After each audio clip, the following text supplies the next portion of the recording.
right, well, it's Halloween Day of 2020, and Robbie and I are up at Sally's house trying out the old drone.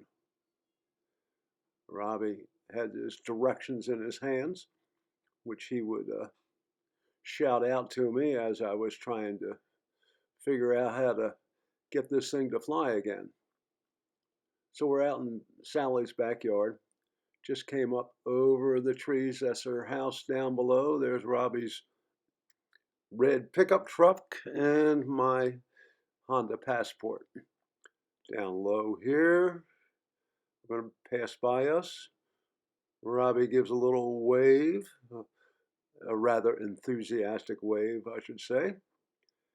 And, excuse me, now we're just going to get a look at the lay of the land. There's a series of blue spruce that Sally put in. This is the neighborhood on the far side of her lot.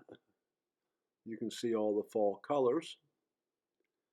And then we swing around back to the backyard again. And there we are down there watching the drone, and we'll pass by, and Sally's house is on the other side of that green tree there. And a little delay in the action here, but it takes me a while to get all this stuff figured out again. So anyway, the flight was successful, and we're ready for new and better things.